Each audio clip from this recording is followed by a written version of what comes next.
বাংলার কেজিএফ এর তকমা পাচ্ছে শাকিব খানের তুফান। ট্রিজার প্রকাশের পর থেকে ঝড় উঠেছে দুই বাংলায়। তবে সাকিবের বিধ্বংসী অ্যাকশন লুক প্রকাশ পেলেও বিতর্ক পিছু ছাড়ছে না।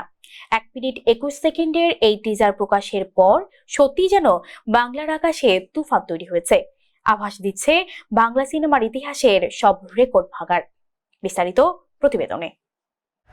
পূর্বের কথা মোতাবেক এখন থেকে পুরো দেশকে তুফানের হাতে তুলিয়া দেব। শাকিব মানেই ভিন্ন কিছু। তুফানের টিজারেও সেটি আবারও দেখালেন ঢালিউড স্টার শাকিব খান। একেবারে অন্যরকম লুক, অ্যাকশন, অভিনয় সব মিলিয়ে যেন ভিন্ন বার্তা দিচ্ছে টিজারটি। শাকিব খানকে এমন অ্যাকশন রূপে এর আগে কেউ দেখেননি। সেই সঙ্গে টিজারে চঞ্চল চৌধুরীর উপস্থিতি আলাদা এক মাত্রা যোগ করেছে। তুফান, খুব ভয় পাইছি রে। তবে মুক্তির পরপরই সমালোচনার ঝড় উঠেছে তুফান নিয়ে। মুক্তির আগেই নকলের দুর্নাম উঠেছে রায়হান রাফির তুফান নিয়ে।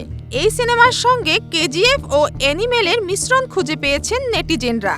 তাদের মতে তুফানের শাকিবের সঙ্গে কেজিএফ এর ইয়াশ ও অ্যানিমেলের রণবীর কাপুরের মিল খুঁজে পাওয়া যায়। এই দুটি সিনেমার অনুকরণে তুফানের টিজার বানিয়েছেন বলে মনে করছেন অনেকে। টিজারে শাকিবের পরনে ছিল স্যুট বুট, ঘন দাড়ি ও লম্বা চুল, হাতে সিগারেট, ঠিক যেন কেজিএফ এর রকি ভাইয়ের মতোই। আবার অনেকে বলছেন রণবীরের মতোই লাগছে শাকিবকে, অর্থাৎ তুফানের অ্যাকশন দৃশ্য যেন এই দুটি সিনেমারই অনুকরণ।